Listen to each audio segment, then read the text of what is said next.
اكتر حاجة ممكن تغير مودك والاحلى كمان انها تطلعك من اي حزن انت فيه او على الاقل تساعدك شوية ما تبقاش حالتك اسوأ. الضحك. الضحك ده بصرف النظر عن فوائده البدنية والروحية وكل الحاجات دي ده بيوديك في حتة تانية خالص لدرجة ان انت بعد كده تقول اصلا انا كنت زعلان ليه. لان هو طبعا بصرف النظر بقى عن اللي هو التنفس بطريقة معينة بيطلع طاقة معينة زي العياط برضو، بس فكرة الضحك خطيرة في تغيير النفسية. طيب اضحك ازاي؟ اضحك ازاي؟ اولا لازم تعمل جدول للضحك.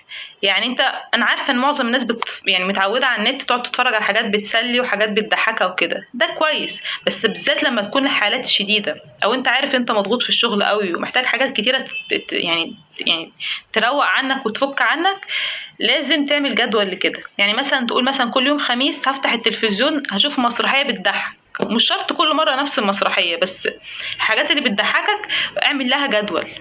قول هتفرج مثلا يوم الاثنين هتفرج على حاجه كذا تضحك، او يوم وتابع في التلفزيون ايه الحاجات اللي بتضحك اللي ممكن تيجي سواء كمسلسلات او كمسرحيات، بحيث او افلام طبعا جميله احنا كلنا عارفينها، بحيث تضحك ازاي بقى. اولا هضحك هكهكه. لما هضحك هكهكه يعني مش لازم اضحك اللي هو ما ضحكنيش على فكره، لا انت كده والله بتغتت على نفسك، ودي ملهاش علاقه بالوقار على فكره. يعني الوقار ده حاجة تانية، ان انا مش بسهولة حاجة تضحكني، لا انت كده انت غيتت حقيقي وبترخم على نفسك. لا اضحك وكهكه، اللي هو تقعد تضحك كده اهو وبصوت عالي، حتى لو اللي في البيت، وعلى فكره الضحك معد، يعني انت لو بقيت كده على فكره اللي في البيت نفسهم ممكن يكونوا قاعدين في الاوضه ولا حاجه هتلاقيهم ضحكوا على ضحكتك بس، فده في حد ذاته جميل وبيدي طاقه حلوه ليك واللي في البيت. وكهكهتك دي انت صدقني بعد ما تخلص هتقول انا ايه اللي كان مزعلني اصلا. انا مش بقولك يعني تاخد الضحك كوسيله انت تهرب، يعني مش وسيله للهروب، بس انا بتكلم ان انا بعد كده هفوق هطلع من المود اللي انا فيه، بعد كده افكر ايه بعد كده المشكله، بس وقتها الحاجه تاخد حجمها الطبيعي غير النكد اللي انا كنت فيه والحاله الوحشه اللي انا كنت فيها. فهتفرج وهضحك وهكهكه.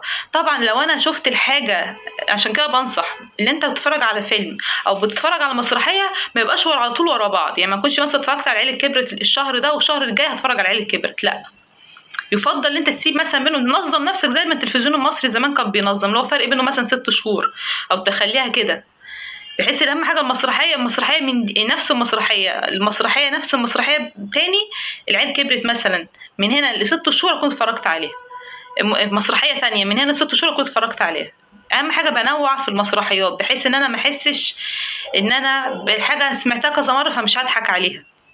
وكمان حاجة مهمة جدا في موضوع الضحك ان انت لما تيجي تتفرج على حاجة حاول تعيش المود بتاع المسرحيات. يعني انت حاول، والموضوع ده بيفرق قوي، حاول تنسى ان انت حافظ الافيه، حاول تنسى فكرة ان انت قاعد في البيت وبتحاول يعني بضحك، لا اقعد ركز قوي مع المسرحية وما تعملش اي حاجة، ما تمسكش الموبايل وتتفرج على المسرحية، انت كأنك قاعد في مسرحية بجد.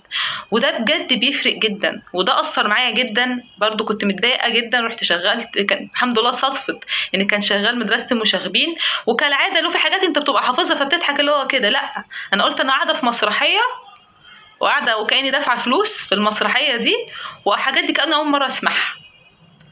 ضحك مش طبيعي لدرجة ان انا طلعت قلت انا ولا حسيت انا حضرت مسرحية بجد، حلو قوي الخيال ده. وفي نفس الوقت طبعا كنت مفرغه نفسي بس اتفرج على المسرحيه، ما بعملش حاجه تانية، مش رايحه بقى ماسكه موبايل ولا شغله نفسي بكذا حاجه، انا قاعده بتفرج على المسرحيه بضحك واضحك بصوت عالي، ضحك كهكهه. والمشكله اللي انا كنت داخله وشايفاها كبيره ملهاش حل خالص، ده عن تجربه اللي بقوله ده، ولا رجعت لحجمها الطبيعي. بعدين بقيت بحلها بقى، بس الزعل الفظيع اللي كنت فيه ما عادش موجود. وفعلا ربنا يعني بقرا الفاتحه على طول لكل الفنانين الجمال يعني، والرحمه للي عايشين طبعا، عادل امام والناس دي والرحمه طبعا للناس الميته، سعيد صالح والناس الجميله دي كلها، والله بقرا لها الفاتحه على طول، بالذات لما بتفرج على المسرحيات بتاعتهم. الناس دي بجد عامله سعاده، يعني فعلا صدقات جاريه، هم متوفين عاملين سعاده، هم خلاص كده عمل صالح. انت يعني ايه ضحك؟ شوف الضحك ده فايدته ازاي في كورونا، يعني الناس اللي هي في الكورونا ونفس وكده ومش عارفين يتنفسوا، اللي الضحك كان اقوى من الدواء.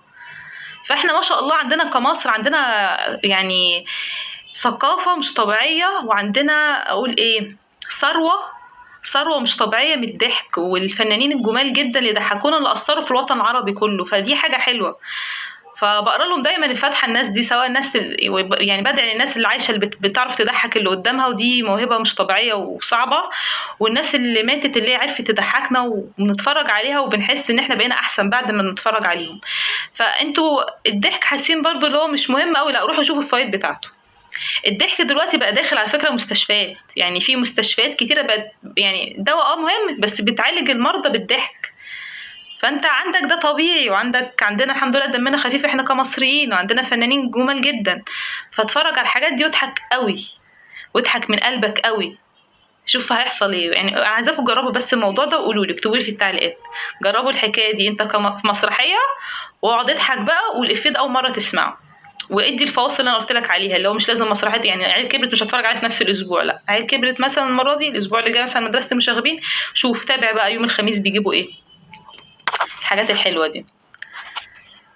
ماشي، يلا سلام.